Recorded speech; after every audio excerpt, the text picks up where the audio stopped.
Es verdad que corregir textos no es la tarea más atractiva ni más apasionante del mundo, sobre todo cuando se trata de nuestros propios textos, porque claro, nosotros sabemos perfectamente qué es lo que queremos decir. La cuestión es que muchas veces no somos capaces de transmitir aquellas ideas que nosotros tenemos en la cabeza. ¿Por qué? Pues porque cometemos errores que pueden ser errores muy variados. De todas formas, ya estáis en segundo y es probable que o antes en primaria o en primero sí que os hayan ido diciendo cuáles son aquellos fallos que normalmente cometéis.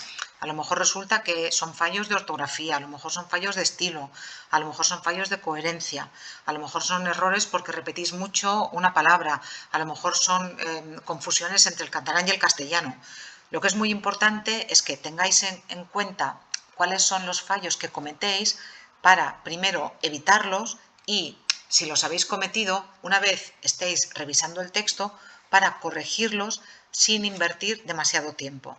Tenéis que pensar que hasta los intelectuales más sesudos y las personas que mejor saben escribir en el mundo corrigen todo aquello que van a enviar o todo aquello que van a publicar.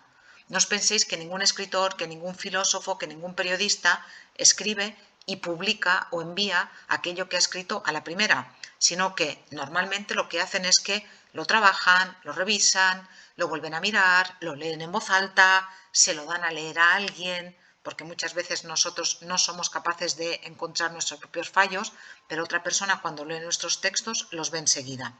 Por tanto, a pesar de que revisar y corregir nuestros propios textos puede ser una tarea tediosa, es una labor que tenéis que realizar y con la cual lo mejor que podéis hacer es familiarizaros.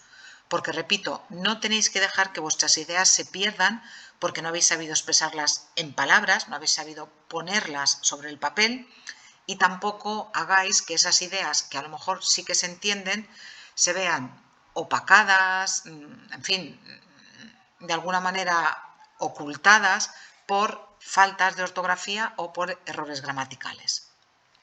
Por todo ello, a la hora de escribir o de entregar un texto, tenéis que tener en cuenta que dicho texto tiene que cumplir con unas normas básicas de presentación.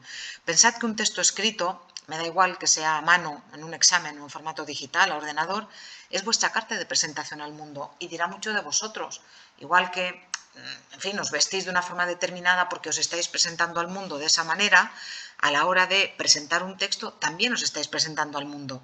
Y por ello es muy importante que vuestro texto esté bien presentado, porque un texto sin márgenes, un texto con tachones, un texto desordenado, un texto con mala letra, un texto escrito en una hoja de cuadritos con las barbas allí que acabo de arrancar y presentado, en fin, corriendo, es una forma de decir a la persona que está recibiendo el texto que no tenéis mucho interés en aquello que habéis hecho. Por ello, lo que tenéis que hacer es lo contrario. Tenéis que presentar textos que tengan márgenes a los 4 lados de la página. Y repito, me vale igual para el formato digital que para el formato escrito.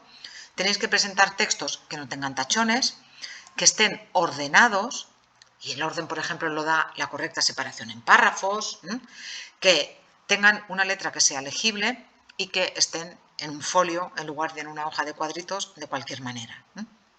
¿Cuáles son esas pautas a la hora de entregar un escrito ya de una forma un poquito más sistematizada?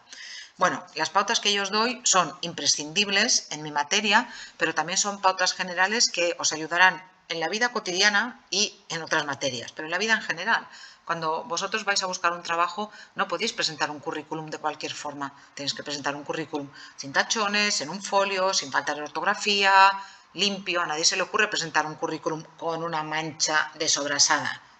Pues lo mismo, no tenéis que presentar un trabajo académico de esta manera porque es vuestra forma de presentaros ante vuestra profesora y, repito, y dice mucho de vuestro interés hacia lo que estáis haciendo. Si el texto es manuscrito, si es para mi asignatura ya sabéis que van a ser solamente exámenes, pero si es para otras asignaturas y también para mis exámenes, que la letra sea lo más clara posible, porque eso facilita la lectura y la corrección. Una cosa que no se entiende no se puede corregir. Y además, una cosa bien presentada predispone favorablemente a la persona que os va a corregir. Utilizad siempre folios blancos, se llama folios, pero en realidad son hojas de A4, los folios son un poquito más largos, los folios de toda la vida. No entreguéis hojas arrancadas del cuaderno y si no tenéis más remedio porque no tenéis otras hojas, como mínimo cortarles las barbas, esas cositas, esas que quedan por ahí colgando cuando arrancáis las hojas del espiral. Nunca entreguéis hojas dobladas o cortadas. Si la extensión de vuestro trabajo es solamente de medio folio, da igual, entregad el folio entero, no lo partáis. Obviamente tenéis que escribir el nombre, los apellidos, el curso y el enunciado de la pregunta que estáis respondiendo o como mínimo el número, para que la persona que corrige sepa qué es lo que estáis haciendo. Os vuelvo a repetir que es muy importante que respetéis los márgenes, tanto de la derecha como de la izquierda, como arriba y abajo.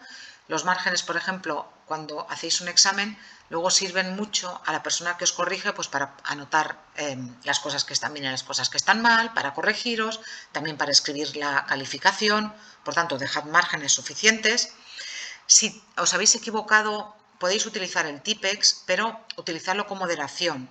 Si tenéis que tachar 3 líneas, es mucho mejor poner un paréntesis y una raya que tape aquello que utilizar Tipex y evidentemente muchísimo mejor que tachar allí como si os fuera la vida en ello, traspasando el papel casi. Si tuvierais que entregar un trabajo que tenga más de una página, bueno, pues numerad las páginas y grabarlas. Eso también es importante. Eso es para lo que tengáis que entregar manuscrito. Muchas de estas cosas que os he dicho aquí también se pueden aplicar naturalmente a los textos que enviéis de forma digital. Pues lo de dejar márgenes, lo de poner nombre y apellidos, lo de poner el número de la actividad o el enunciado de la actividad. Pero si además el texto es digital, ya os he dicho que podéis tener en cuenta muchos de esos puntos anteriores, tenéis que elegir una fuente de letra que facilite la lectura y que no sea ni muy grande ni muy pequeña. Si utilizáis un tipo de letra 12, en el cuerpo 12, no os equivocáis. Es verdad que, por ejemplo, la 12 de Arial es más grande que la 12 de la Times New Roman o que la 12 de la Calibri, que son los tipos de letra que se usan habitualmente, pero si utilizáis 11 y 12 no os equivocáis. No utilicéis ni fuentes muy pequeñas ni fuentes muy grandes, excepto para los títulos sí. Además de todo eso, pasad siempre el corrector ortográfico, siempre, a cualquier cosa que vayáis a entregar. Si vais a hacer algo en el aula virtual que es bastante largo, mi consejo es que siempre lo hagáis aparte en un procesador de texto que tengáis, en un Word, en un OpenOffice, en el Google Drive directamente si queréis, en los docs, en el apartado de documentos del Google Drive, y que también lo guardéis. Si lo hacéis en el Google Drive se guarda automáticamente, si lo hacéis en un Word o en un OpenOffice después lo tenéis que guardar, pero guardadlo porque a lo mejor resulta que se os cierre la aula virtual, a lo mejor resulta que yo que sé, que os pasa cualquier cosa y perdéis el trabajo, que resulta que os habéis equivocado y no lo habéis subido donde tocaba. Si ya lo habéis subido ya está, mientras que si lo tenéis lo podéis volver a subir. Y además de eso, eso os facilita que paséis el corrector ortográfico, porque si os habéis dado cuenta, el aula virtual no tiene herramienta de corrector ortográfico.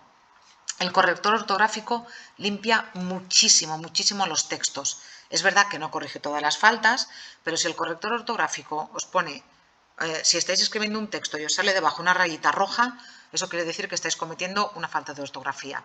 Y si os sale una rayita azul, quiere decir que hay algún tipo de error, que bien puede ser un signo de puntuación o puede ser un error de concordancia. A lo mejor habéis puesto los coches tiene 4 ruedas en lugar de tienen 4 ruedas y por eso os lo señala en azul. Aprovechad, por favor, las herramientas que la moderna tecnología pone a vuestro alcance. Utilizadlas bien, pero utilizadlas, porque eso os va a limpiar muchísimo los textos y os va a ayudar mucho después a aprender, porque uno aprende con su propia autocorrección y también, naturalmente, a aprobar, a tener buenas notas. Bueno, aquí tenéis un vídeo en el que se resumen algunas de estas estrategias y también si ya os animáis a hacer actividades, es el momento en el que podéis hacer la actividad evaluable número 2, que es escribir justamente un texto expositivo en el que tendréis que aplicar estas estrategias, las que se refieren en este caso a los textos digitales, porque lo vais a tener que hacer en el aula virtual. Vuelvo a insistir, como va a ser un texto largo, es mejor que primero lo hagáis en un procesador de texto, que lo hagáis en el Docs de Google Drive, y que después lo copiéis y lo peguéis a continuación en el aula virtual.